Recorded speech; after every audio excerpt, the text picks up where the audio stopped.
Bab 5551. Waktu segera tiba di hari ketiga. Jermo datang ke Antik Street lebih awal, menunggu kabar baik dari Ervin. Saat ini, Jermo gugup dan khawatir. Menurut perintah Tuhan, dia harus menyerang keluargaan sebelum tengah malam hari ini. Artinya, sebelum jam 11 malam. Dan Jermo juga berencana pergi ke Wan Liu Villa tepat waktu jam 7 malam ini. Saat itu, dia diam-diam akan mencari tempat yang aman untuk tinggal di Wan Liu Villa.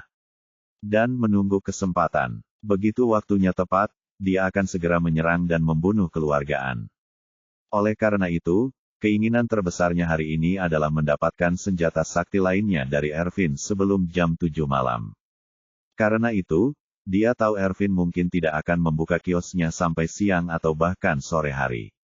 Tapi tetap saja, dia datang ke Antik Street pagi-pagi sekali dan menunggu dengan cemas. Tapi Ervin hari ini sama seperti biasanya, dan dia baru datang sore hari.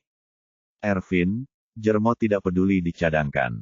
Dan berlari ke arahnya dengan cepat, dan bertanya, "Ervin, bagaimana? Apakah kamu sudah berkomunikasi dengan keluargamu? Bisakah mereka mengirimkan barang hari ini?" Ervin menggelengkan kepalanya, dan berkata tanpa daya, "Maafkan aku, Tuan, atasan saya memberitahu saya bahwa dia tidak dapat mengirimkan barang hari ini." Saat dia berkata, Ervin melihat ekspresi kecewa Jermo, dan buru-buru menambahkan. Namun, dia mengatakan bahwa dia pergi ke tempat lain dalam semalam untuk membuat barang lain. Sekarang ada banyak barang di tangan, jadi dia berencana menunggu 2 hari untuk mengumpulkan 1 batch. Jika kamu tertarik, tunggu 2 hari lagi. Mungkin aku bisa memberimu 5 atau 8 potong sekaligus. Jermo bertanya dengan heran, "Barang lain? Di mana kamu membuatnya? Jenis barang apa?" Ervin menggelengkan kepalanya dan berkata, "Di mana dia membeli barang? Tidak masalah sama sekali. Dia akan memberitahu saya bahwa saya hanya bertanggung jawab atas distribusi. Tapi jangan khawatir, aku akan mengambilnya untukmu dalam 2 hari." Jermo menghela nafas dengan penyesalan, dan berkata, "Hei, sejujurnya, Ervin, aku akan pergi ke ibu kota dengan kereta api malam ini. Saya sudah memesan tiket pesawat dari sana ke Argentina besok. Dan aku akan meninggalkan China besok." Ervin bertanya dengan takjub, "Pak, kenapa kamu pergi begitu terburu-buru?" Wajah Jermo sedikit tidak enak dilihat, dan dia berkata dengan sedikit rasa bersalah. "Mengapa kamu mengatakan ini dengan sangat buruk? Apa maksudmu dengan pergi dengan terburu-buru? Aku sudah keluar terlalu lama kali ini. Aku harus kembali, istri dan anak-anakku sedang menungguku." Ervin berseru, "Oh, tidak peduli berapa lama, ini akan memakan waktu 2 hari. Tunggu 2 hari lagi yang bagus akan ada di sini. Jangan khawatir, aku pasti akan memintanya untuk membawakanmu yang terbaik dulu." Jermo menggelengkan kepalanya tanpa daya, "Aku benar-benar tidak sabar menunggu kali ini. Kamu telepon dia dan katakan padanya, jika dia masih ingin berbisnis denganku, seseorang bisa mengirimkannya sekarang. Masih ada waktu, dan Anda tidak perlu khawatir tentang uang. Selama barangnya bagus, meski harganya 2 kali lipat, aku tidak masalah." Ervin mengangkat bahu dan berkata, "Aku baru saja memberitahunya di telepon. Dan aku bahkan mengatakan bahwa jika itu benar-benar tidak nyaman baginya, aku bisa menyetir ke sana untuk mengambilnya, tapi mereka bilang paling cepat lusa." Saat dia berkata, Ervin melanjutkan, "Sejujurnya, alasan mengapa orang-orang ini dapat melakukan bisnis ini tanpa ketahuan adalah karena mereka tidak mengutamakan uang, tapi utamakan keselamatan. Itu sebabnya mereka tidak terbalik selama bertahun-tahun. Kalau ada yang bisa mengubah rencana awal mereka dengan meminta harga tinggi, mereka pasti sudah lama ditangkap oleh agen." Mendengar hal tersebut, hati Jermo yang mendambakan senjata sakti benar-benar mati. Dia mengangguk ringan dalam kekecewaan besar, dan mendesah. Sepertinya tidak ada kesempatan untuk bekerja sama lagi kali ini. Ervin pun terlihat menyesal, "Saya tidak bisa membantu Pak. Ayo bekerja sama lagi saat kita punya kesempatan." Saat dia berkata, Ervin berkata lagi, "Ngomong-ngomong, Pak, tidak bisakah Anda menunggu sampai jam 7? Tidak, aku akan bertarung untukmu nanti." Jika saya bisa mendapatkannya, saya akan datang ke Holiday Hotel untuk mencari Anda. Jermo telah kehilangan harapan di hatinya. Tapi dia mengangguk lega ketika mendengar kata-kata Ervin dan berkata, "Saya akan tinggal di Holiday Inn sampai pukul 7. Baik, Ervin mengangguk berat, dan berkata, "Saya akan ke sana segera setelah saya mendengar beritanya." Alasan mengapa Charlie meminta Ervin untuk memancing dan menguji Jermo dengan banyak barang lusa adalah untuk merangsang Jermo secara maksimal. Untuk melihat apakah batas waktu malam ini sudah final atau bisa diubah. Jika Jermo masih tidak bisa menunggu di depan 5 dan 8 artefak magis. Itu membuktikan bahwa waktu ini telah ditentukan oleh Tuhan, dan sama sekali tidak ada ruang untuk perubahan apapun. Saat ini, setelah mengucapkan selamat tinggal kepada Ervin, Jermo yang kecewa meninggalkan Antique Street dengan sedih. Dia tahu jika keluarga Ervin masih memiliki senjata ajaib di tangan mereka. Dia akan kurang beruntung dengan itu dan dalam beberapa jam ke depan. Dia harus kembali dan membuat persiapan. Dia akan pergi ke Wan Liu Villa malam ini dan membunuh keluargaan. Bab 5552. Beberapa menit kemudian, Charlie pun menerima pesan dari Ervin. Pesannya hanya satu kalimat, pembeli tidak bisa menunggu sampai lusa. Melihat kata-kata ini, Charlie tahu pasti bahwa Jermo akan mengambil tindakan terhadap kakek neneknya malam ini. Saat ini, pantauan menunjukkan bahwa Jermo baru saja kembali ke hotel. Dan tidak ada tindakan lain untuk saat ini, tapi Charlie tidak bisa duduk diam lagi. Dia membuat orang-orang memperhatikan setiap gerakan Jermo, dan kemudian kembali ke Thompson. Kembali ke kamar tidur, Charlie mengeluarkan pulpen dan kertas dan meninggalkan sepucuk surat untuk Claire. Dalam surat ini, dia secara ringkas menjelaskan pengalaman hidupnya. Dan pada saat yang sama mengungkapkan permintaan maafnya karena telah menipunya begitu lama. Di paragraf terakhir surat itu, Charlie memberitahu Claire bahwa jika dia dalam bahaya, biarkan dia pergi ke Banshan Villa di Chem Elises Hot Spring Hotel. Ambil ramuan yang dia tinggalkan di sana dari brankas, lalu bawa bersamanya. Dan bersama orang tuanya meninggalkan Aurus Hill. Selain itu, Charlie juga meninggalkan kartu emas hitamnya untuknya. Apa yang dipikirkan Charlie adalah jika dia bisa hidup kembali. Dia akan menghancurkan surat ini sepenuhnya, tapi jika dia tidak bisa hidup kembali. Kemudian ketika Claire pulang dari Amerika Serikat, dia secara alami akan dapat melihat surat ini. Surat ini adalah keinginannya. Setelah menyelesaikan semua ini, Charlie meninggalkan rumah sebelum Jermo meninggalkan Holiday Hotel. Dan berencana untuk pergi ke Chem Elises Hot Spring Hotel, di mana dia menunggu langkah Jermo selanjutnya. Sudah lewat jam 5 sore ketika Charlie berada di villa tingkat menengah di sumber air panas Chem Elises. Jermo masih belum meninggalkan hotel saat ini, tapi Charlie datang ke villa. Melepas pakaiannya dan berendam sebentar di mata air panas, membiarkan tubuhnya benar-benar rileks. Pada pukul 6.30, dia berganti menjadi setelan hitam perjalanan malam, menyimpan 2 artefak magis. Perintah guntur yang mengejutkan dan pedang penusuk jiwa, dan mengeluarkan 3 pil budidaya. 3 pil peremajaan, dan 3 pil pembentuk kembali untuk membawanya ke dekat tubuhnya. Ketiga pil kultivasi ini bisa membuatnya penuh aura. Dan lawannya telah tersedot keluar banyak aura oleh Thunderbolt yang dimodifikasi secara khusus. Tingkat kemenangan akan sangat meningkat. Pil peremajaan adalah obat penyembuhan. Jika dia kalah dalam pertarungan, Rejuvenation Pil juga dapat membantunya pulih sampai batas tertentu. Adapun pil resaping, ini adalah obat penyelamat hidup terbaik untuknya. Efeknya jauh lebih mendominasi dibandingkan dengan Rejuvenation Pil. Jika lawan benar-benar ahli super, resaping pil bisa menyelamatkan nyawanya di saat genting. Charlie merasa bahwa dengan pil-pil ini di sisinya, dia percaya bahwa dia bisa bersaing dengan Jermo. Selain itu, dia sangat siap, tidak mungkin dia menghadapi bahaya seperti yang Maria bayangkan. Selain itu, Charlie meninggalkan cincin yang diberikan kepadanya oleh Maria dan sulur tulang Phoenix yang diberikan kepadanya oleh Ni Jiang di brankas. Setelah melakukan semua persiapan, dia menerima pesan dari Ishak bahwa Jermo telah meninggalkan Holiday Hotel. Menghentikan taksi di depan pintu, dan meninggalkan kota ke arah Chem Elises Hot Spring Hotel. Hari ini, Isaac dan Orvel tidak lagi berlatih dengan orang lain. Charlie meminta mereka untuk mendukung dan membantunya. Isaac bertugas memantau Jermo, sedangkan Orvel siaga kapan saja, menunggu perintah Charlie. Setelah menerima kabar bahwa Jermo sudah pergi, mata Charlie memancarkan tatapan tegas, dan dia berkata dengan dingin, "Akhirnya kau datang." Setelah itu, dia langsung mengangkat ponselnya, menelepon Orvel, dan memberitahunya. "Ambil helikopter dan tunggu aku di gerbang villa." Orvel, yang telah menunggu instruksi di Chem Elises Hot Spring Hotel, segera berkata dengan hormat, "Oke, Tuan Wade, saya akan datang."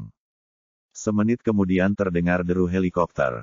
Helikopter sipil berperforma tinggi telah tiba di luar villa, dan perlahan-lahan turun di dasar datar di luar pintu villa. Charlie melangkah maju untuk keluar, tapi sesaat sebelum meninggalkan ruang bawah tanah, dia tiba-tiba teringat sesuatu dan segera berhenti. Sesaat kemudian, ketika Charlie keluar dari villa, helikopter sudah terparkir dengan mantap di depan pintu. Charlie naik helikopter, dan Orvel di kabin berkata dengan hormat, "Tuan Wade, instruksi apa selanjutnya?" Charlie menatapnya, lalu ke pilot, dan memberitahunya. "Tugasmu sudah selesai, turun dari helikopter." Kemudian, dia berkata kepada pilot, "Mulai sekarang, Anda dan saya akan menunggu di sini.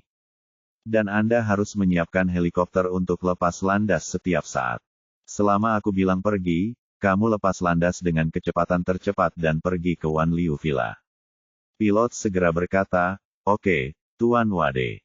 Orvel buru-buru bertanya, "Tuan Wade, untuk acara penting apa Anda akan pergi ke Wan Liu Villa?" "Aku akan menemanimu." "Tidak dibutuhkan." Charlie berkata dengan ringan, "Kamu tetap di sini untuk menjaga ketertiban." Orvel tiba-tiba sedikit terganggu, dan mau tidak mau bertanya, "Tuan Wade, apa yang akan kamu lakukan?" "Aku bersumpah untuk mengikuti sisimu melakukan pekerjaan anjing dan kuda." Charlie melambaikan tangannya dan berkata dengan serius, "Dengarkan Orvel. Aku ingin kamu tetap di sini, dan aku punya tugas yang sangat penting. Hanya aku yang bisa melakukan tugas ini." Orvel buru-buru berkata, "Tuan Wade, tolong beritahu saya." Charlie berkata-kata demi kata, "Orvel, tidak peduli apa yang terjadi di luar malam ini atau seberapa banyak keributan yang terjadi. Jangan ungkapkan keberadaanku kepada siapapun, dan jangan biarkan siapapun pergi dari sini. Jika saya tidak kembali sebelum fajar besok, Anda memberitahu semua orang untuk tidak mencari saya. Setiap orang harus berpura-pura tidak pernah mengenalku. Mengerti?" Bab 5553. Kata-kata Charlie membuat ekspresi Orvel sangat ketakutan. Dia bertanya dengan panik, "Tuan Wade, apa maksudmu? Mungkinkah ada sesuatu yang berbahaya hari ini?" Charlie terdiam sesaat, tidak tahu bagaimana harus menjawab. Berbahaya. Dia menyadari bahwa dia seharusnya tidak berada dalam bahaya. Jermo memegang 3 alat sulap jelek yang dia buat dan masih menganggapnya sebagai harta karun. Dapat dilihat bahwa orang ini tidak memiliki pencapaian energi spiritual yang mendalam. Terlebih lagi, dia memiliki 2 senjata sihir tipe serangan dan banyak pil di dekatnya. Jadi dia bisa mengandalkan penyerangan dan pertahanan. Belum lagi dia dalam kegelapan dan lawannya dalam terang. Oleh karena itu, Charlie merasa bahwa apapun aspeknya, dia memiliki peluang menang yang lebih baik daripada lawannya. Jika dia benar-benar ingin menggunakan tangannya, Charlie sangat yakin bisa menekan lawan di tanah dan menggosoknya. Namun, yang membuat Charlie agak khawatir adalah apa yang dikatakan Maria kepadanya. Menurut apa yang dikatakan Maria, dia memang telah memperhitungkan bahwa dia akan berada dalam bahaya. Meskipun ini terdengar tidak dapat diandalkan, intuisi Charlie memberitahunya bahwa gadis ini tidak akan membohonginya. Justru karena inilah Charlie sedikit lebih berhati-hati. Dia harus meninggalkan jalan keluar untuk orang-orang di sekitarnya, kalau-kalau dia benar-benar dalam bahaya. Menghadapi pertanyaan Orvel saat ini, Charlie tersenyum sedikit dan berkata dengan serius, "Saya tidak yakin apakah saya benar-benar dalam bahaya, tetapi selalu baik untuk berhati-hati." Orvel berkata dengan gugup dan khawatir, "Tuan Wade, maukah Anda saat itu, di kaki Gunung Changbai? Kamu membunuh 8 raja surgawi dari keluarga Wu sendirian. Dan kedelapan orang itu sangat kuat sehingga mereka sama sekali bukan tandinganmu. Di Aorus Hill, siapa yang bisa mengancam keselamatan pribadimu? Charlie tertawa dan berkata, Orville, kamu tidak perlu terlalu gugup. Seperti yang kamu katakan, aku juga sosok yang tak terkalahkan di dunia. Jika orang biasa ingin menyakiti saya, itu akan sama sulitnya dengan pergi ke surga. Berbicara tentang ini, Charlie mengubah topik pembicaraan, hanya saja orang tidak bisa terlalu sombong sepanjang waktu. Kamu harus lebih rendah hati dan berhati-hati, dan peluang sukses akan lebih tinggi. Melihat kata-kata ringan Charlie, Orville masih merasa tidak nyaman di hatinya. Puas. Jadi dia berkata kepada Charlie, Tuan Wade, sekarang ada ratusan prajurit di Camp Elises. Jika musuh benar-benar mengganggumu, begitu banyak orang dapat menenggelamkannya dengan sekali ludah. Jika kamu punya pesanan, bicara saja, aku akan segera mengaturnya. Tidak dibutuhkan. Charlie melambaikan tangannya, dan berkata dengan tenang. Memiliki banyak orang belum tentu baik, jadi jangan ikut campur. Orville berseru, mengapa, Tuan Wade? Taktik saya selalu menjadi salah satu keterampilan rumah tangga kami. Dengan keunggulan ini, mengapa tidak membiarkannya memaksimalkan nilainya? Charlie menggelengkan kepalanya sambil tersenyum, saat ini, taktik seperti itu tidak berguna. Charlie berpikir dalam hati sangat jelas bahwa prajurit tidak memiliki peluang atau kemungkinan ketika menghadapi biksu yang mahir dalam aura. Kekuatan keduanya sangat berbeda dalam diri mereka sendiri. Jadi bagaimana jika ada ratusan prajurit? Tetap saja tidak bisa mendekati tubuh lawan. Karena kecepatan gerak atau attack speed lawan bahkan lebih cepat dari kemampuan reaksi mereka. Dalam hal ini, semakin banyak prajurit, semakin kurang efektif. Dan itu bahkan mungkin membuat suasana menjadi lebih kacau dan menciptakan kenyamanan yang lebih besar bagi lawan. Jika Anda benar-benar ingin membunuh seorang biksu, Anda harus memiliki biksu yang lebih kuat atau menggunakan senjata mematikan modern secara langsung. Bab 5554. Sama seperti jaringan senjata pertahanan jarak dekat yang berpotongan. Ini sangat kuat, laju tembakannya sangat cepat. Dan kecepatan lontaran meriam lebih cepat dari kecepatan suara. Jenis senjata ini digunakan untuk melawan para biksu, dan tidak masalah untuk membunuh selusin atau 20 sekaligus. Segera, Charlie berkata kepada Orville, Orville, kamu tidak perlu mengungkapkan pendapatmu tentang masalah ini. Semuanya tunduk pada pesanan saya. Melihat desakan Charlie, Orville tahu bahwa dia pasti tidak akan bisa mencapai apa yang dia katakan. Dalam keputusasaan, dia hanya bisa mengangguk dan berkata, Oke, Tuan Wade, saya mengerti. Saat ini, Charlie mengeluarkan ponselnya dan menelepon Duncan. Pada saat yang sama, Duncan sedang makan malam bersama keluarga An di Wan Liu Villa yang jaraknya beberapa kilometer. Keluarga An juga telah melakukan banyak penyelidikan di Aorus Hill akhir-akhir ini. Tapi mereka masih belum menemukan petunjuk apapun yang berhubungan dengan Charlie. Di meja makan, Paman Charlie, Marshall, hendak meminta Duncan memikirkan cara, ketika ponsel Duncan berdering. Dia segera berdiri dan berkata kepada keluarga An, kalian bicara dulu, aku akan keluar dan menjawab telepon. Saat dia berbicara, dia berjalan jauh ke halaman, tidak melihat siapapun di sekitar, dan kemudian menghubungkan telepon. Ketika telepon tersambung, dia berkata dengan hormat, Tuan. Menyeberang. Charlie langsung ke intinya, Inspektur Lee, apakah kakek saya dan keluarganya ada di Wan Liu Villa saat ini? Mereka. Duncan bertanya dengan rasa ingin tahu, ada apa? Tuan Wade, ada apa? Charlie bersenandung, dan berkata dengan nada serius.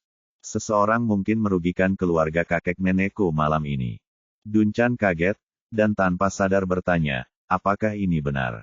Benar-benar. Charlie berkata, orang yang datang ke sini kemungkinan besar adalah ahli super di sarang prajurit. Dan kekuatannya tidak setingkat dengan anggota Warriors dan yang pernah kamu hubungi sebelumnya. Duncan merasa ngeri, dan dengan cepat bertanya, Tuan Wade, apa yang harus aku lakukan sekarang? Apa yang harus saya lakukan? Apakah Anda ingin saya mengatur mereka untuk segera melarikan diri? Sudah terlambat. Charlie berkata, setiap gerakanmu tampaknya di bawah pengawasan. Melarikan diri dengan tergesa-gesa masih akan mengungkapkan keberadaannya. Dalam hal ini, lebih baik tinggal di Wan Liu Villa, agar tidak berubah. Dun Chan berkata tanpa berpikir, kalau begitu aku akan segera mengatur pengawal dan master seni bela diri itu, dan biarkan mereka bersiap untuk pertempuran.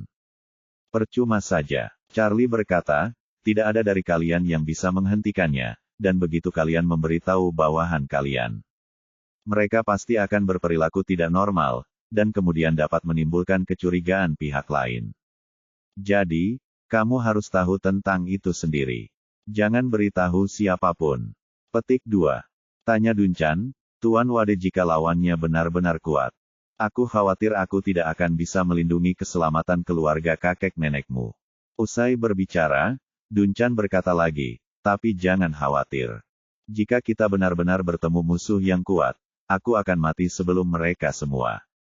Charlie berkata, jangan melawannya mati-matian, begitu dia menyerangmu. Aku tentu saja tidak akan duduk diam. Dun Chan bertanya, Tuan Wat, kamu di mana sekarang? Charlie berkata ringan, aku sangat dekat denganmu.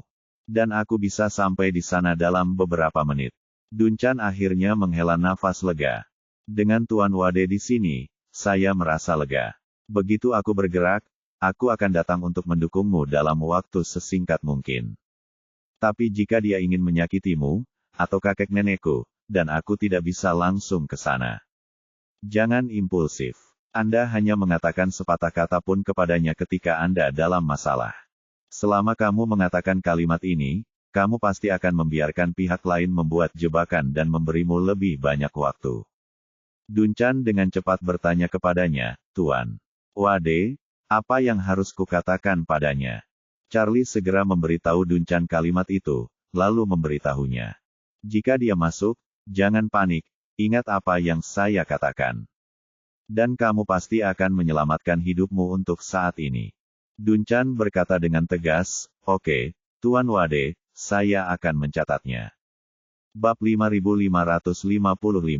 Pukul 9 malam, Wan Liu Villa. Saat ini, keluargaan baru saja makan malam. Dan mereka memanggil Dun Chan bersama untuk menganalisis petunjuk yang dikumpulkan dalam beberapa hari terakhir di ruang tamu. Orang tua Nicholas telah tinggal di villa selama beberapa hari terakhir. Kondisi fisiknya sudah jauh lebih baik. Tidak hanya ingatannya tidak menurun lagi, tetapi dia secara bertahap memulihkan bagian yang terlupakan. Lebih penting lagi, setelah berangsur pulih dari penyakit, logika berpikir seluruh orang telah sangat ditingkatkan. Dan sikap dan momentum menyusun strategi dan membimbing keluarga telah kembali.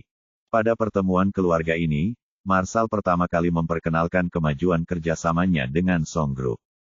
Marshall berkata, kerjasama kami dengan keluarga Song kini telah resmi memasuki proses negosiasi. Mulai hari ini, tim hukum kedua belah pihak akan merundingkan detail kerjasama tersebut. Terutama untuk menyelesaikan ketentuan kerjasama yang spesifik. Kami datang ke sini dengan 12 poin keikhlasan, sehingga suasana negosiasi sangat harmonis. Tidak ada detail yang perlu didiskusikan bola-balik. Selama persyaratannya dikonfirmasi dan kontrak ditandatangani, kerjasama dapat segera dimulai. Pria tua itu mengangguk ringan dan berkata, menilai dari situasi saat ini, grup lagu sangat penting bagi pemukiman kita. Karena dermawan meninggalkan petunjuk grup lagu atas inisiatifnya sendiri. Selain ingin mengungkapkan beberapa informasi identitasnya kepada kami melalui keluarga Song. Dia juga ingin menjauhkan keluarga Song.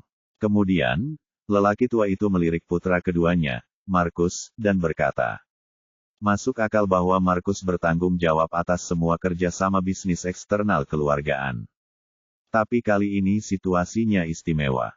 Kerjasama dengan grup lagu bukanlah proyek komersial murni. Tapi penggunaan uang keluargaan kami sebagai batu loncatan. Selain itu, Marshall dan Mes Song of the Song Group juga merupakan kenalan lama, jadi masalah ini diputuskan oleh Marshall yang bertanggung jawab untuk menindaklanjutinya.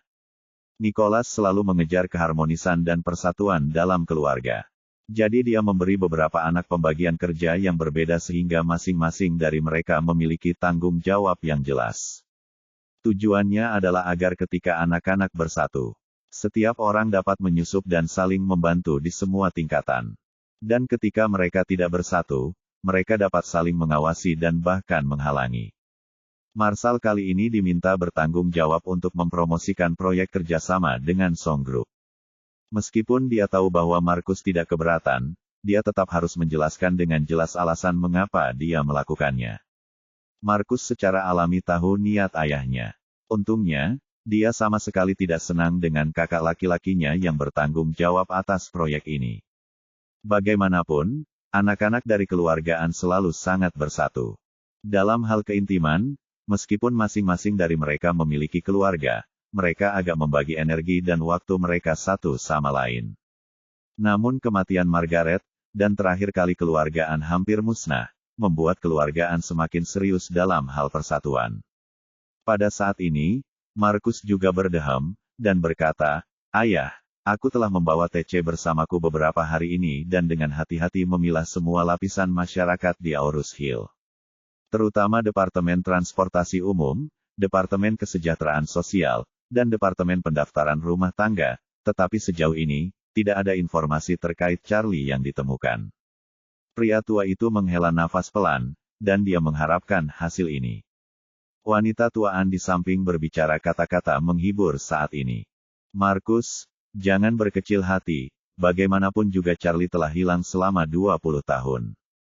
Tidak mungkin bagi kami untuk menemukannya hanya dalam beberapa hari. Sudah kubilang sebelum aku datang, mencari Charlie, masalah ini mungkin memakan waktu 20 tahun lagi." Markus sedikit mengangguk, dan berkata dengan tegas, "Bu, jangan khawatir, sekarang di hatiku, mencari Charlie telah menduduki peringkat pertama di antara segalanya." Petik 2. TC tiba-tiba teringat sesuatu, dan berkata, "Ngomong-ngomong, Bu, saya menemukan hal yang agak aneh.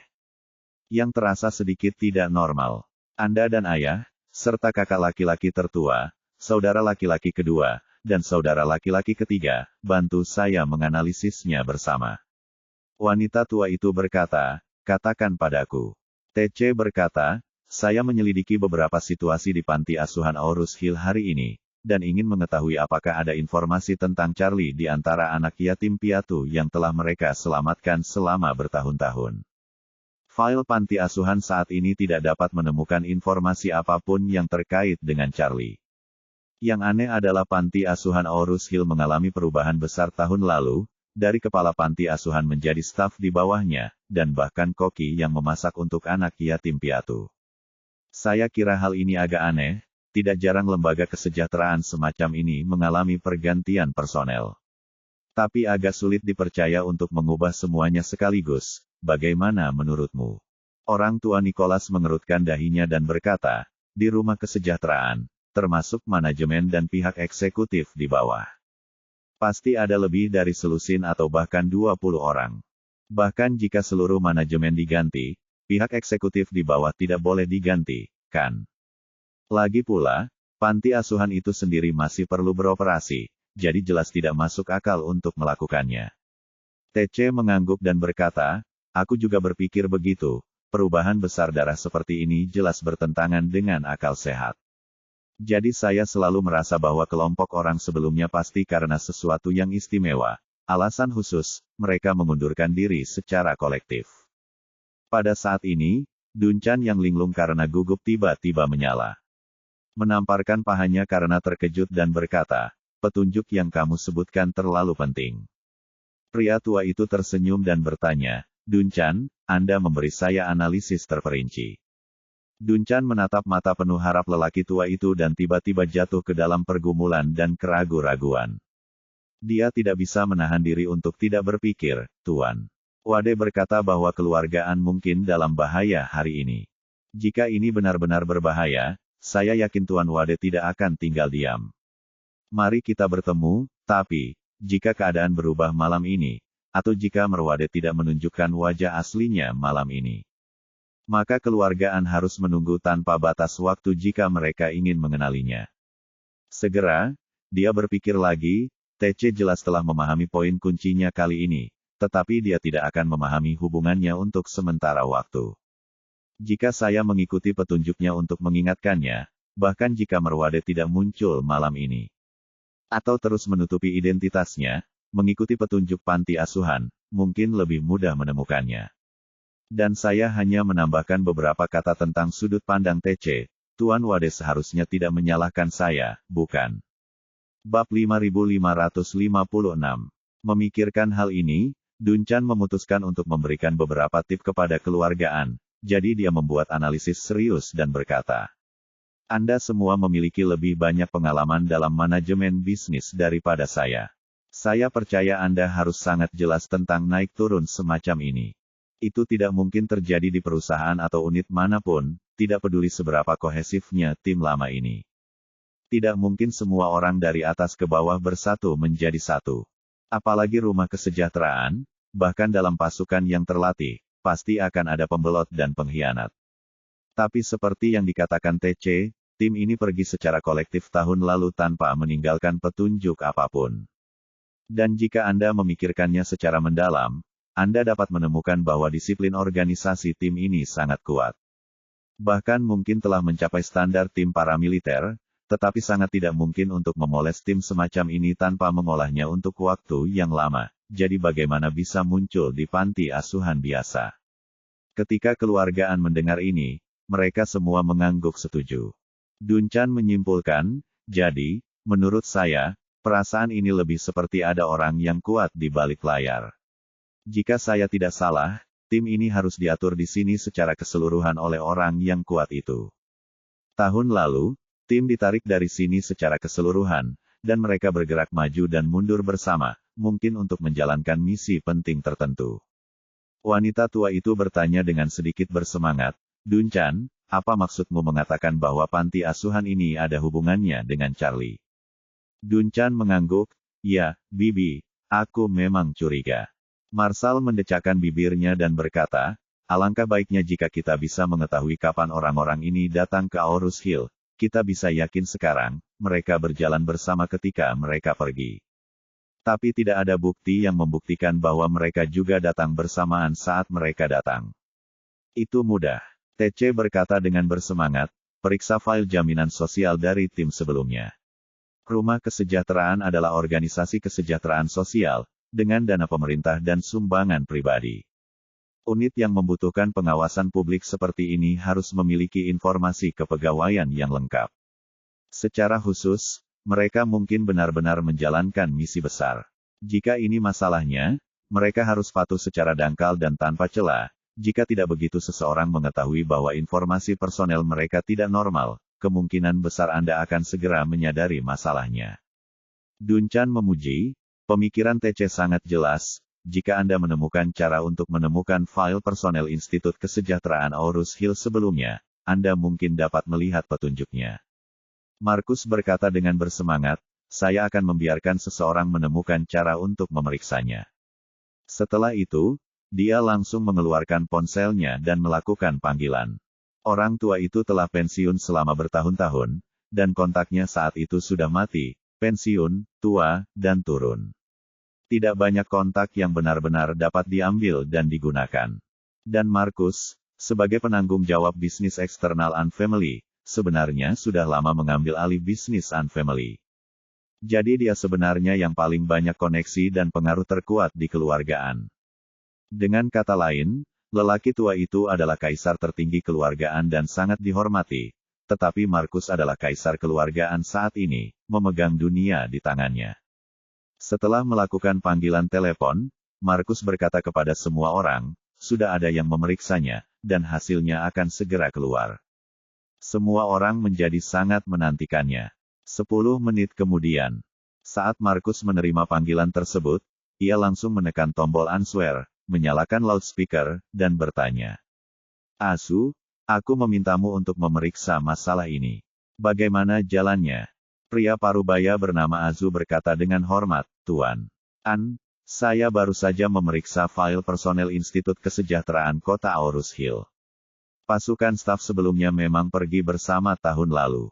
Adapun saat orang-orang ini bergabung dengan pekerjaan itu tidak persis sama. Setelah mendengar ini, semua orang berkata, tidak bisa merasa sedikit kecewa. Markus bertanya padanya. Mungkin Anda bisa mengenalkan saya status pekerjaan orang-orang ini. Azu memperkenalkan, Tuan. Struktur organisasi panti asuhan ini sangat stabil. Mereka termasuk dekan, guru, bibi, koki, dan staf kebersihan. Total ada 16 orang. Di antara 16 orang ini, yang bekerja paling singkat sudah hampir 20 tahun. Dan sejujurnya, saya belum pernah melihat tim yang stabil seperti itu. Dalam 20 tahun, tidak ada yang bertambah, dan tidak ada yang berkurang. 20 tahun. Ekspresinya tiba-tiba menjadi dingin. Titik waktu ini terlalu sensitif bagi mereka. Karena Margaret, gadis surga yang manis, dan suaminya Chang Ying meninggal di Aurus Hill 20 tahun yang lalu. Dan putra tunggal mereka, Charlie, juga menghilang 20 tahun yang lalu. Semua orang merasa bahwa mereka telah menyentuh dunia dengan mata tertutup selama 20 tahun, dan kali ini sepertinya mereka telah menangkap sesuatu. Putra tertua, Marshall, berkata dengan tidak sabar. Ceritakan secara detail kapan 16 orang ini bergabung dengan pekerjaan itu. Nenek moyang dengan cepat berkata, dari 16 orang, 14 berasal dari akhir musim dingin 20 tahun yang lalu. Selain 15 orang, dekan terakhir mereka bergabung pada musim gugur dan November tahun 20 tahun lalu.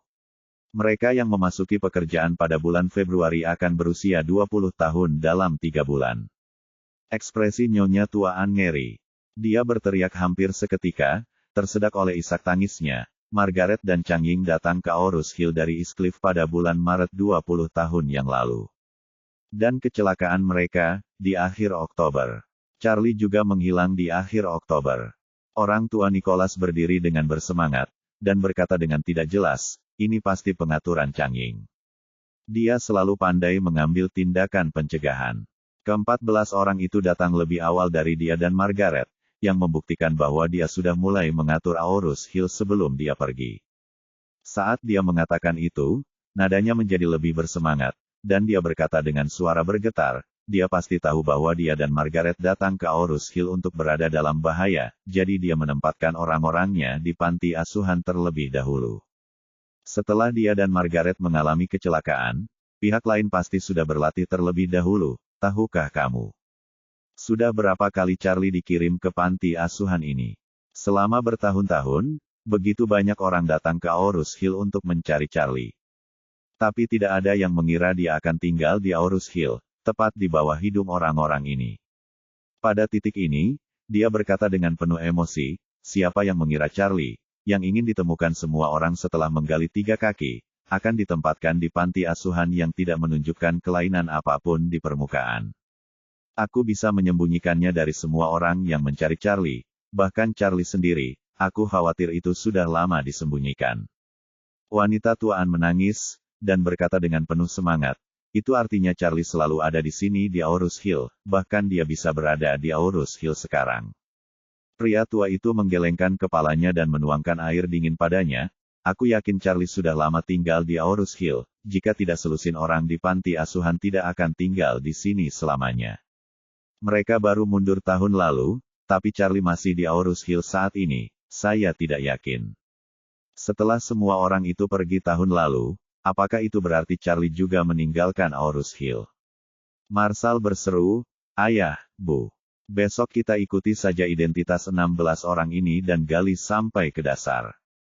Jika menurut apa yang kamu katakan, orang-orang ini merawat Charlie untuk tumbuh dewasa, aku tidak percaya keberadaan Charlie tidak dapat ditemukan oleh mereka. Ya, Marshall juga sangat gembira, dan berseru. Besok, oh tidak, malam ini, saya akan mengirim seseorang untuk membawa semua materi mereka. Sudah 20 tahun, cicitku, kakekmu akhirnya menemukan petunjukmu. Setelah selesai berbicara, dia melihat ke langit dan menghela nafas. Margaret, Chang Ying, jalan belakang yang kamu tinggalkan untuk Charlie 20 tahun yang lalu, meskipun kamu tidak membaginya denganku, seberapa besar kamu tidak mempercayaiku di dalam hatimu. Tepat ketika lelaki tua Nicholas menghela nafas, ada seruan dari luar jendela, ada seorang pembunuh. Lindungi wanita tua itu. Begitu suara itu selesai berbicara, suara pedang yang jelas dan menyenangkan terdengar di sekitar villa. Tiba-tiba, banyak orang berteriak bersamaan, dan bau darah menyelimuti seluruh villa dari semua sisi. Jantung Dunchan berdetak kencang, dan dia terkejut. Musuh tangguh yang diperingatkan Tuan Wade benar-benar telah datang. Bab 5557. Saat ini, pekarangan di sekitar villa sudah menjadi tempat penyucian. Jermo memegang pedang kayu yang panjangnya kurang dari 30 cm. Tapi bilah tak terlihat itu panjangnya hampir 2 meter. Ini adalah senjata ajaib yang untuk sementara dipercayakan kepadanya oleh Tuhan. Meskipun pedang kayu itu terlihat pendek, kecil, dan biasa-biasa saja. Ini sebenarnya seperti lightsaber di Star Wars, dengan jarak tembak yang luar biasa. Logika pengaturan lightsaber dalam film adalah bahwa gagang melepaskan plasma untuk membentuk ujung pedang. Dan pedang kayu Jermo sebenarnya lebih baik.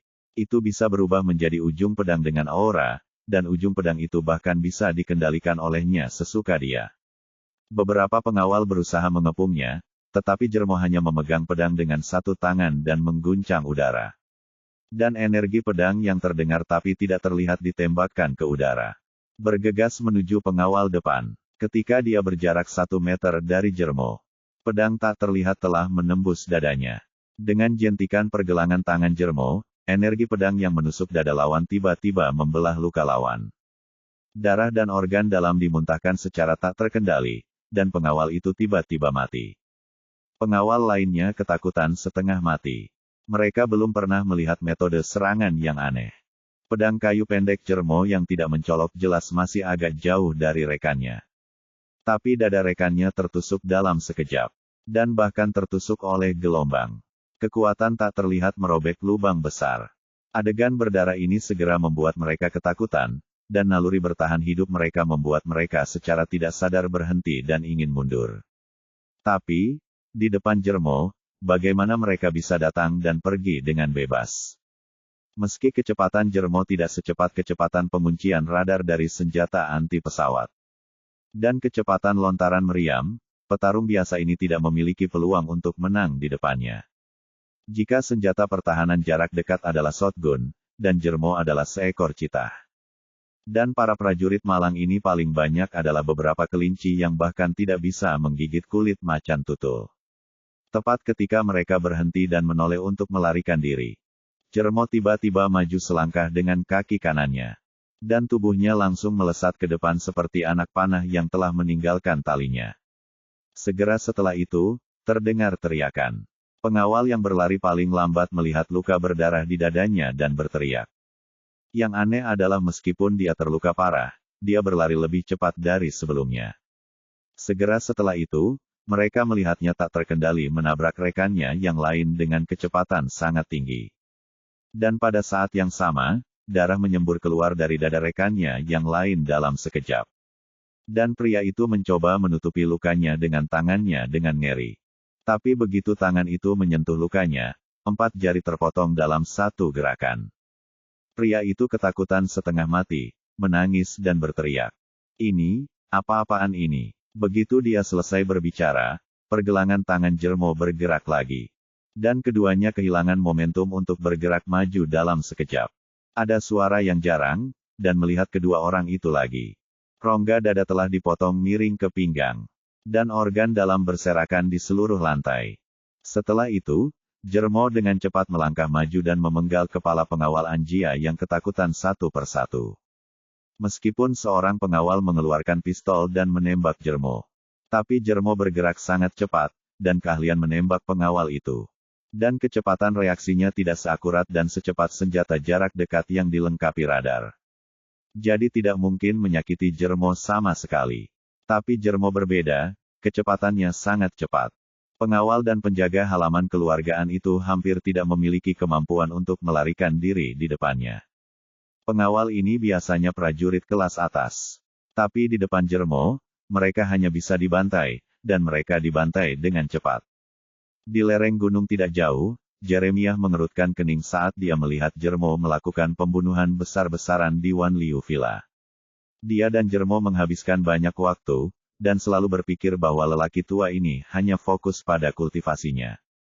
Tetapi baru hari ini dia menyadari bahwa bocah lelaki tua ini memiliki keinginan yang kuat untuk membunuh. Tepat ketika dia merasa Jermo terlalu kejam, di langit, sebuah helikopter terbang rendah terbang menuju Wan Liu Villa. Pada saat ini, keluarga An mendengar teriakan di luar, hati mereka tercekat. Mereka juga tidak menyangka bahwa keluarganya baru saja mengalami krisis hampir punah di New York beberapa waktu lalu. Dan pihak lain mengejar mereka ke China begitu cepat. Paman ketiga Charlie, Martel, berkata dengan gugup, "Ayah, Ibu. Aku khawatir kali ini akan ada banyak kesialan, kalian berdua, pergi melalui pintu belakang dulu." Marshall juga bereaksi, dan dengan cepat berkata, "Ya, Ayah, kamu dan Ibu pergi dulu, kita tetap di sini dan menonton." Orang tua Nicholas mendengus dingin, "Pergi? Kemana kita akan pergi? Tidak peduli siapa yang datang, tujuannya adalah keluarga kita dan tidak ada dari kita yang bisa melarikan diri." Setelah itu, dia melihat ke arah Dunchan dan berkata, "Dunchan, ini masalah yang harus kita selesaikan. Aku telah melibatkanmu sekali terakhir kali, dan kali ini aku tidak boleh membiarkanmu terlibat lagi. Kamu duluan, target pihak lain adalah kita. Ini tak ada kaitannya dengan Anda." Dunchan tersenyum tak berdaya, dan berkata dengan serius, "Paman. Terakhir kali aku mendengarkanmu dan pergi lebih dulu, jadi aku ditembak ke sarang lebah dengan pistol. Sebaliknya, kamu duduk di dalam kotak dan tidak pernah menemui bahaya. Hari ini kamu masih ingin aku pergi dulu, bukankah itu pantas?" Nicholas berseru, "Dunchan, aku tidak bercanda denganmu. Di luar aman." Dunchan menggelengkan kepalanya, dan berkata sambil tersenyum, "Paman. Kamu adalah orang yang beruntung dengan wajah alami, jadi aku yang paling aman tinggal bersamamu." Bab 5558. Nicholas cemas, dan mengutuk, "Apa yang kamu lakukan, Nak? Apakah kamu ingin menjadi lembut dan keras denganku di sini? Jika Anda benar-benar menginginkan sesuatu yang salah dengan keluargaan saya, bagaimana saya bisa menjelaskannya kepada orang tua Anda yang berumur pendek?" Pada saat ini, tiba-tiba pintu ditendang terbuka, dan terdengar suara dingin. "Ayo pergi. Huff, tidak ada dari kalian yang akan pergi hari ini." Semua orang sedikit ngeri ketika mereka melihat orang itu datang. Dan melihat bahwa orang itu adalah seorang lelaki tua kurus bergaun panjang. Nicholas memandang Jermo, dan bertanya dengan keras, "Siapa kamu?" Jermo melihat sekeliling dengan mencibir, dan berkata dengan angkuh, "Kamu bisa memanggilku Jermo, atau kamu bisa memanggilku malaikat mautmu." Nicholas mengerutkan kening dan bertanya, "Mengapa kamu datang ke sini untuk membunuh orang yang tidak bersalah tanpa pandang bulu?" Jermo tertawa dan berkata, "Itu tidak masalah, tidak ada dari kalian yang bisa melarikan diri." Setelah itu, dia tiba-tiba mengerutkan kening, seolah-olah tersengat listrik. Dan berkata dengan mata terbelalak, "Di sini, bagaimana bisa ada energi spiritual samar di sini?" Charlie menggunakan formasi yang dibentuk oleh Rejuvenation Pill, dan masih berjalan tanpa suara di villa ini. Keluarga An dan Dunchan hanya bisa merasakan bahwa seluruh orang yang tinggal di sini merasa segar dan dalam kondisi baik. Tapi mereka tidak tahu bahwa sebenarnya ada aura samar. Dan efek obat dari pil peremajaan meresap ke udara. Oleh karena itu, ketika Jermo tiba-tiba mengajukan pertanyaan, semua orang di keluarga An bingung dan tidak tahu energi apa yang dia bicarakan. Saat ini, Jermo sepertinya telah menemukan dunia baru. Dan dia sangat bersemangat sehingga tidak ada yang ditambahkan. Dia tidak mengerti formasi, dan dia tidak tahu di mana formasi roh itu untuk sementara waktu. Dan dia berpikir bahwa villa itu secara alami memiliki urat spiritual. Ini adalah akhir dari era Dharma, dan sangat sulit menemukan energi spiritual di alam. Tetapi Jermo tidak menyangka bahwa villa yang dibangun dari beton bertulang seperti itu akan dipenuhi dengan energi spiritual yang lemah. Jika jenis energi spiritual ini selalu ada, maka tinggal di sini untuk berlatih pasti akan mendapatkan hasil 2 kali lipat dengan setengah usaha. Dengan gelisah, dia mengarahkan pedang kayu di tangannya ke kerumunan, dan berkata dengan dingin, "Tidak ada yang menjawab, kan?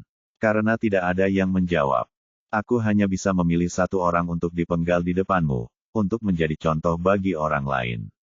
Setelah itu, dia melihat TC yang berpakaian sangat cerdas dari sudut matanya, dan mencibir. Gadis ini pasti putri kedua dari keluarga An, TC-an, kan? TC bertanya dengan waspada, apa yang ingin kamu lakukan? Jermo mencibir, aku ingin bekerja keras untukmu untuk mengajari orang tua dan kakakmu sebuah pelajaran yang disebut, akhir dari penolakan untuk bekerja sama. Setelah selesai berbicara, dia langsung mengayunkan pedang kayu itu. Pedang tak terlihat segera menebas TC. TC merasakan embusan angin datang ke arahnya, dan seluruh tubuhnya tampak tidak bergerak. Dan dia tidak bisa bergerak bahkan jika dia berdiri di sana. Pada saat itu, Dunchan tiba-tiba melempar cangkir teh ke tanah dan berteriak, dasar bajingan. Jika kamu masih ingin mencari tahu di mana Maria dan cincinnya, segera berhenti di situ. Murid Jermo tiba-tiba menyusut, tangannya berhenti sejenak. Dia memandang Dunchan dengan tak percaya, dan bertanya, kamu, siapa kamu? Bagaimana kamu tahu namanya, Maria Lin? Bagaimana Anda tahu cincinnya? Bicaralah sekarang. Apa hubunganmu dengan dia? Dunchan tidak menyangka kata-kata yang diajarkan Charlie benar-benar berguna. Melihat pihak lain benar-benar berhenti, dia menghela nafas lega. Dan berkata tanpa berkedip, siapa aku? Kamu tidak pantas tahu. Ceritakan semuanya tentang Maria dan cincin itu, jika tidak, aku akan membuat hidupmu lebih buruk daripada kematian. Dunchan mencibir, apa? Mengancam saya. Biarkan aku memberitahu Anda. Jika kamu berani menyakiti siapapun di sini hari ini, men.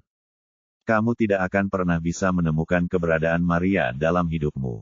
Jermo gugup sekaligus bersemangat. Gugup untuk itu dia hanya selangkah lagi dari menyelesaikan misi Tuhan. Keluargaan pasti akan terbunuh oleh energi pedangnya. Yang membuatnya heboh adalah dia benar-benar menemukan petunjuk yang berhubungan dengan Maria. Mungkinkah jika dia datang ke Aurus Hill kali ini, dia akan pulang dengan muatan penuh. Memikirkan hal ini, dia segera melangkah ke Dunchan, mencengkeram lehernya dengan satu tangan dengan kecepatan yang sangat cepat. Kemudian mengangkatnya ke udara, dan berkata dengan dingin, kamu tidak tahu aura. Dan kau bukan seorang pejuang. Bagaimana Anda tahu namanya, Maria? Katakan, siapa yang memberitahumu? Dunchan dicengkeram lehernya, dan segera wajahnya menjadi hitam dan ungu. Tapi dia masih menahan rasa sakit yang parah dan mencibir Jermo. Dia berkata dengan susah payah dengan mata menghina, jika kamu punya, kamu akan membunuhku. Jermo berkata dengan dingin, menurutmu aku tidak berani. Dunchan mencibir, mengertakkan gigi, dan berkata, kalau begitu cobalah. Ah, biarkan saya melihat apakah Anda berani. Jermo mengertakkan gigi sejenak, dan melanjutkan dengan wajah ganas. Sejujurnya, misiku di sini hari ini adalah untuk mengambil nyawa keluargaan. Sekarang, misi ini tidak jauh dari sukses, hanya ada langkah terakhir yang tersisa. Setelah keluargaan hancur, apakah aku bisa menemukan Maria? Ini akan menjadi lapisan gula pada kue, bahkan jika saya tidak dapat menemukannya. Merupakan pencapaian luar biasa untuk menghancurkan keluargaan hari ini. Jadi, jangan berpikir begitu, jika kamu tahu keberadaan Maria, aku akan mengampunimu. Tapi nyatanya, sebaliknya, jika kamu tidak memberitahu keberadaan Maria dalam waktu 3 detik, aku akan menjadi orang pertama yang membunuhmu. Pada saat ini, sebuah suara datang dari pintu. Suara mengejek seorang pria muda berkata, itu hanya anjing tua yang ingin menghancurkan keluargaan, dasar orang tua, betapa sombongnya kamu. Bab 5559. Tidak ada yang mengira ketika semua pengawal keluargaan terbunuh dan mayat berserakan di mana-mana. Masih ada orang yang berani masuk melalui pintu itu. Jermo yang sangat arogan, ketika dia mendengar sarkasme, seluruh tubuhnya sangat marah. Dia segera berbalik, ingin melihat siapa Bali Matar neraka itu, yang berani mengatakan bahwa dia hanyalah orang tua. Dan Dunchan dan sebuah keluarga mengenali suara yang akrab ini dalam sekejap. Dunchan tahu ini kedatangan Charlie. Dan keluargaan juga tahu bahwa ini adalah kedatangan sang dermawan. Meskipun mereka semua mengenali suara Charlie, suasana hati mereka sangat berbeda. Dunchan sudah lama tahu bahwa Charlie pasti akan datang, dan dia bahkan berpikir dalam hati. Charlie, akhirnya kau mau muncul. Jika Anda datang terlambat beberapa detik, saya tidak akan menunggu lama. Namun di hati keluargaan saat ini hanya ada 3 kata, bertahan hidup dari keputusasaan. Mereka tahu bahwa dermawan itu kuat, dan jika dia datang, mereka akan diselamatkan. Di hati keluargaan, selain 4 kata, bertahan hidup dari situasi putus asa. Mereka segera memiliki pemikiran lain, yaitu apakah mereka cukup beruntung untuk melihat wajah sebenarnya dari dermawan kali ini. Oleh karena itu, Unfamily dan Jermo semuanya melihat ke arah gerbang pada saat yang sama. Mereka semua ingin melihat seperti apa orang yang datang itu. Saat ini, mereka hanya bisa mendengar langkah kaki Charlie melewati lorong. Dan langkah kaki tidak terlalu cepat atau terlalu lambat, dan setiap langkah tampak sangat tenang. Keluargaan menunggu dengan napas tertahan saat ini, namun hati Jermo tiba-tiba menegang. Karena, meskipun dia belum melihat siapapun datang, untuk beberapa alasan, ada perasaan tegang yang tak terlukiskan di dalam hatinya. Mengikuti suara langkah kaki, Charlie, berpakaian hitam, masuk dari ujung pintu masuk. Charlie hari ini tidak mematikan lampu atau menutupi wajahnya. Ketika dia muncul di depan keluargaan dan Jermo dengan warna aslinya, yang terakhir semua tersentak, dan mata semua orang membelalak ngeri. Jermo tidak bisa mempercayai matanya, dia berseru kaget. Mengganti Wade, apa kamu masih hidup? Wanita tua dari keluargaan tidak bisa menahan diri untuk tidak berteriak, berubah. Apakah ini benar-benar berubah? Orang tua itu bingung, seluruh otaknya sepertinya mengalami korsleting. Dan dia tanpa sadar berkata, penolong kita sebenarnya sedang berubah. Ini, bagaimana ini mungkin? Dia sudah. Pantas saja keluargaan tidak mengenali Charlie. Di satu sisi, penampilan Charlie dan ayahnya memang sangat mirip. Dan untuk keluargaan, Chang Ying yang mereka tahu adalah Chang Ying berusia 20-an hingga awal 30-an. Jadi Chang Ying meninggalkan kenangan sebelum kematiannya, tidak peduli sosok, penampilan, atau usia, hampir sama dengan Charlie saat ini. Di sisi lain, Charlie menghilang saat dia berumur 8 tahun. Dan penampilannya saat itu hanya sedikit mirip dengan sekarang. Mereka tidak tahu seperti apa rupa Charlie jika dia hidup sampai hari ini. Oleh karena itu, reaksi naluriah merekalah yang membuat semua orang menganggapnya sebagai Chang Ying dalam keadaan kesurupan. Saat ini, Charlie berdiri di depan semua orang dengan kepala terangkat tinggi, dan berkata dengan lantang. Aku tidak berubah. Aku anaknya. Charlie, apa? Semua orang tercengang saat ini. Kata-kata Charlie seperti guntur yang mengguncang Aurus Hill 2 hari lalu dan langsung meledak di benak mereka. Wanita tua itu langsung menangis, menatap Charlie, dan berteriak. Charlie, apakah Anda Charlie Wade? Apakah kamu benar-benar Charlie Wade? Orang tua itu tidak bisa menahan tangis, penglihatannya benar-benar kabur dan terdistorsi. Dia tersedak dan bertanya, Charlie, apakah ini benar-benar kamu? Ketiga paman dan bibinya juga menangis saat ini. Mereka tidak pernah bermimpi bahwa Charlie, yang telah mencari selama 20 tahun, akan muncul di hadapan mereka atas inisiatifnya sendiri. Dan mereka tidak menyangka bahwa Charlie yang mereka cari selama 20 tahun sebenarnya adalah dermawan yang menyelamatkan nyawa sebuah keluarga beberapa waktu lalu. Melihat air mata mengalir dari sebuah keluarga, suasana hati Charlie sangat rumit saat ini. Di dalam hatinya, keluargaan tentu saja adalah kerabatnya, darah lebih kental dari air, dan itulah mengapa dia menyelamatkan keluargaan 2 kali. Namun, di dalam hatinya, keluargaan, seperti halnya keluarga Wade, memiliki kebencian yang tak termaafkan. Dia membenci keluarga Wade karena keluarga Wade memaksa orang tuanya untuk meninggalkan East Cliff demi keuntungan mereka sendiri, dan akhirnya meninggal di Aurus Hill. Ketika mereka dipaksa pergi, Anjia tidak pernah menawarkan bantuan. Dia berdamai dengan keluarga Wade karena kakeknya merenungkan kesalahannya saat itu, dan berpikir untuk mempertahankan mausolem dan martabat orang tuanya dengan kematian ketika Joseph menyerang mereka. Saat ini, Jermo mendorong Dunchan menjauh, berbalik sepenuhnya, menatap Charlie, tertawa muram, dan berkata dengan bercanda. Ternyata dia adalah putra Chang Ying, tidak heran dia terlihat sangat mirip dengannya. Dan aku membiarkanmu melarikan diri 20 tahun yang lalu. Aku tidak menyangka kamu akan kembali sendiri setelah 20 tahun. Mata Charlie berubah menjadi merah darah, dan dia bertanya dengan suara dingin, kamu membunuh orang tuaku. Itu benar. Dia berkata dengan arogan, 20 tahun yang lalu, saya diperintahkan untuk datang ke Aurus Hill untuk membunuh 3 keluarga Changying. Tapi sayang sekali rubah tua Changying mengetahui bahwa akan ada bencana terlebih dahulu. Jadi seseorang membawamu pergi, Balima Tart kecil. Jermo mencibir dan berkata, namun, Tuhan punya mata.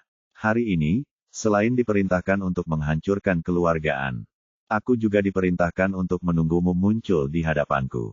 Saya pikir trik ini mungkin tidak berguna, tetapi saya tidak berharap surga memilikinya. Jika kamu tidak meninggalkan jalan, kamu akan memaksa masuk jika tidak ada jalan ke neraka. Dalam hal ini, di jalan Huangquan, Anda akan pergi bersama kakek nenek dan keluarga Anda. Mata Charlie hampir meledak dengan niat dingin. Dia memandang Jermo dan berkata dengan dingin. Selama 20 tahun terakhir, saya selalu berpikir untuk membalaskan dendam orang tua saya. Setelah menunggu selama 20 tahun, aku akhirnya mendapatkanmu. Jangan terburu-buru untuk bereinkarnasi. Aku akan menemukan tuanmu, memotongnya menjadi beberapa bagian, dan mengirimnya ke dunia bawah untuk bertemu denganmu. Jermo mengerutkan kening, dan berkata dengan dingin, nak, mengenal Tuhan, sepertinya Anda mengenal kami dengan sangat baik. Charlie mencibir, bukankah itu hanya warriors dan sepertinya itu masalah besar. Jadi sebaiknya aku memberitahumu bahwa orang yang menyerang tentaramu yang mati yang ditempatkan di Siprus adalah aku. Itu diledakkan.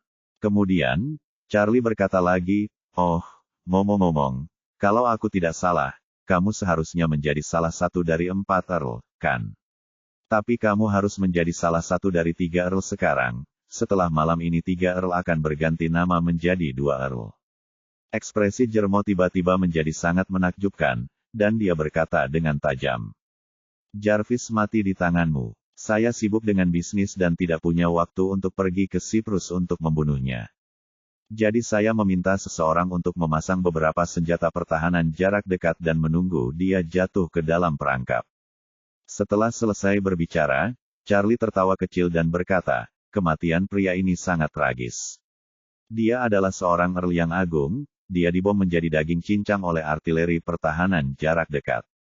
Dan seseorang dengan berat beberapa puluh kati dihancurkan oleh bubuk ledakan bom. Dan potongan terbesar mungkin tidak cukup bagimu untuk menempel di antara gigimu. Bab 5560. Jermo dengan wajah yang sangat muram, berkata dengan dingin, anakku, ternyata kamu selalu menentang kami. Jika demikian, maka Andalah yang menyelamatkan keluarga Andi New York, bukan? Charlie menatapnya, lalu menatap keluarga Daan dan berkata dengan tenang, benar, ini aku. Jermo ingat apa yang dikatakan Duncan tadi, dan bertanya pada Charlie, kalau begitu, kaulah yang menyelamatkan Maria di Eropa Utara. Ya, Charlie tersenyum dan berkata, tuanmu pasti sangat marah ketika kamu tidak menangkap Maria. Jermo menggertakkan giginya dan bertanya, nak, di mana cincin Maria? Charlie tersenyum, melepas sarung tangan di tangan kanannya, dan perlahan mengangkat jari tengahnya ke arah Jermo, dan cincin yang diberikan Maria padanya ada di jari tengahnya. Saat ini, Charlie menatap Jermo, dan bertanya dengan rasa ingin tahu, anjing tua, apakah ini yang kamu bicarakan?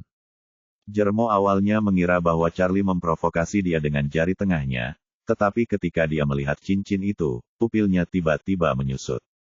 Meskipun dia belum pernah melihat cincin ini dengan matanya sendiri, dia telah mendengar Tuhan menjelaskannya secara rinci. Sang Bhagava berkata bahwa cincin ini berwarna perunggu dengan kilau halus, tanpa pola dekoratif apapun. Cincin tersebut memiliki lebar sekitar 2 cm, yaitu sekitar 0,66 cm, dan ukurannya sebesar bezel pria dewasa normal. Ini sepenuhnya konsisten dengan cincin di tangan Charlie.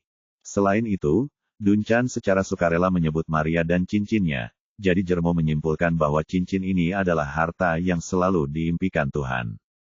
Tuhan berkata bahwa cincin ini menyembunyikan misteri besar, mengungkap misteri tidak hanya akan meningkatkan kultivasi seseorang tetapi juga membuat seseorang hidup selamanya. Adapun cara membuka rahasia ini, hanya Tuhan di seluruh dunia yang mungkin tahu. Dan bahkan Maria sendiri mungkin tidak tahu. Tuhan telah mengatakan berkali-kali bahwa siapapun yang dapat menemukan cincin ini akan menjadi sarang prajurit nomor 1. Dan Tuhan juga akan meneruskan apa yang telah dia pelajari sepanjang hidupnya kepadanya tanpa syarat, dan dia bahkan dapat membagikan misteri cincin itu kepadanya. Oleh karena itu, bagi Jermo, apakah itu untuk menghancurkan keluargaan, atau membunuh putra Changying, bahkan jika dia secara pribadi membawa Maria kepada Tuhan. 3 hal ini ditambahkan, tampaknya tidak sepenting mengembalikan cincin ini kepada Tuhan. Memikirkan hal ini, Jermo langsung berkata, "Nak, selama Anda memberi saya cincin ini, saya dapat membiarkan Anda dan kakek nenek Anda pergi ke jalan tanpa rasa sakit. Ini adalah kebaikan terbesar yang bisa saya berikan kepada Anda." Balas Charlie, "Anjing tua, jika kamu dengan jujur menceritakan semua detail dari sarang prajurit, aku mungkin bisa meninggalkan seluruh tubuhmu, yang merupakan kebaikan terbesar yang bisa kuberikan padamu." Jermo berteriak dengan ekspresi muram, "Nak, kamu mencari kematian." Setelah itu, dia mengorbankan pedang kayunya, memanipulasi pedang kayu itu untuk menyerang pedang, dan menembak Charlie dengan sangat cepat. Charlie tahu bahwa orang ini sangat kuat, jika dia benar-benar bertarung sampai mati bersamanya, orang-orang di villa ini mungkin tidak akan selamat, mungkin hasil dari teknik sihir tertentu dapat mengubah mereka menjadi debu. Jadi, dia mundur beberapa langkah dalam sekejap, dan sambil menghindari pedang yang tak terlihat, dia berkata kepada Jermo, "Jika kamu menginginkan cincin, ikuti aku keluar dan temukan tempat di mana tidak ada orang. Jika kamu kalah, pertahankan kepalamu. Berikutnya, Anda menang, dan hidup saya dan cincin ini milik Anda." Melihat sosok Charlie yang sangat cepat, Jermo untuk sementara mencabut pedangnya dan mendengus dingin, "Nak, maukah kamu bermain di sini bersamaku? Biarkan aku memberitahumu, jika kamu tidak memberiku cincin itu dengan patuh, aku akan membunuh kakek nenek dan seluruh keluarga nenekmu terlebih dahulu." Charlie sedikit mengernyit, tapi dia tidak menyangka Jermo tidak akan tertipu. Jadi, dia melihat sekeliling dan berkata dengan suara dingin, "Setelah orang tua saya meninggal, selain pelaku yang paling saya benci, 2 kelompok orang berikutnya, saya juga membenci mereka." Jermo mengerutkan kening bertanya, "2 kelompok yang manakah mereka?" Charlie berkata dengan ringan, "Salah satunya adalah keluarga kakekku." Kemudian, Charlie memandangi kakeknya yang menangis, dan berkata dengan dingin, "Yang lainnya adalah keluarga kakekku." Mendengar kata-kata ini, ekspresi Tuan An langsung redup, dan wajahnya penuh rasa malu dan penyesalan. Saat ini, Jermo berkata dengan nada menghina, "Nak, jangan bully aku di sini. Mereka semua adalah kerabat dekatmu, bagaimana bisa kamu membenci mereka?" Charlie berkata dengan dingin, "Kerabat terbaik. Apakah Anda tahu bahwa Anda ingin membunuh saya? Di mana saja saya selama 20 tahun terakhir sejak kematian orang tua saya?" Jermo mengerutkan kening dan bertanya, "Di mana itu?" Keluargaan juga menatap Charlie dengan saksama saat ini, dan mereka juga ingin tahu di mana Charlie selama 20 tahun terakhir. Charlie menunjuk ke tanah dan berkata dengan lantang, "Aku telah berada di Aorus Hill selama 20 tahun terakhir. Saya telah tinggal di sini selama 20 tahun. Bagaimana ini mungkin?" Jermo mengerutkan kening dan berkata, "Setelah orang tuamu meninggal, mereka tidak hanya mencarimu, tapi kami juga mencarimu. Kami mencari di seluruh Aorus Hill, tapi kami tidak menemukan jejakmu." Charlie tersenyum dan berkata, "Tidak. Aku tahu itu karena ayahku telah lama menyiapkan panti asuhan untukku, dan setelah kecelakaan itu, aku tinggal di panti asuhan dan benar-benar terisolasi dari dunia luar." Keluargaan juga ngeri saat mendengar ini. Meskipun mereka berspekulasi tentang keraguan mereka tentang panti asuhan beberapa menit yang lalu, mereka masih sulit percaya bahwa Charlie telah tinggal di Aorus Hill tanpa pergi kemana-mana selama bertahun-tahun. Jermo tertegun sejenak, dan tidak bisa menahan desahan, "Berubah, kamu benar-benar naga dan burung phoenix di antara manusia. Masalah ini, bahkan Tuhan pun tidak memikirkannya." Dia berkata sambil mencibir, "Tapi tidak masuk akal bagimu untuk memberitahuku hal-hal ini. Aku hanya ingin cincin di tanganmu. Serahkan cincin itu, dan aku bisa memberimu waktu yang menyenangkan." Charlie mengabaikannya, dan berkata dengan senyum tipis, "Aku telah tinggal di Aorus Hill selama 20 tahun di bawah pagar, dan kehidupannya sangat sulit. Meski lelah, saya tidak pernah pergi ke keluarga Wade, atau kekeluargaan, tahukah Anda mengapa? Jermo mengerutkan kening dan bertanya, kenapa? Charlie berkata dengan acuh tak acuh, tentu saja, itu karena aku membenci mereka. Sampai sekarang, saya tidak bisa memaafkan mereka atas pengkhianatan dan penelantaran orang tua saya. Jermo bertanya, karena kamu membenci mereka, mengapa kamu menyelamatkan mereka lagi dan lagi? Charlie tersenyum dan berkata, menyelamatkan mereka hanyalah sebuah kebetulan. Waktu di New York, Anda harus tahu bahwa itu adalah konser Saragu hari itu, dan sebuah keluarga juga pergi ke konser itu, jadi Anda mengambil kesempatan itu. Jermo menyipitkan matanya dan menatap Charlie. Meskipun dia tidak terlibat dalam masalah ini, tetapi mengetahui prosesnya dengan sangat jelas. Itu adalah informan yang ditempatkan oleh Warriors dan di keluargaan yang tiba-tiba melaporkan kabar bahwa keluargaan akan bertindak secara kolektif. Tuhan segera mengirim orang mati ke lokasi konser untuk membunuh mereka. Akibatnya, tidak ada berita tentang orang mati yang dikirim. Charlie melanjutkan, Sarah berasal dari East Cliff, dan ayahnya adalah saudara angkat ayahku.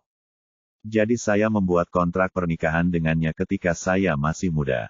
Sebenarnya, dia adalah tunangan yang diatur untukku oleh orang tuaku sebelum kematian mereka.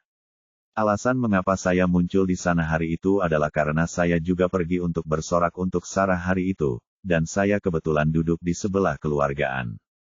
Bukan karena saya bertindak untuk menyelamatkan mereka, lebih baik mengatakan bahwa saya bertindak untuk menangkap orang mati. Bagaimana saya bisa mengetahui informasi spesifik tentang orang-orang mati itu? Kemudian, Charlie berkata, untuk hari ini, sejujurnya, tujuan utama saya datang ke sini bukan untuk menyelamatkan orang, tetapi untuk membunuh Anda.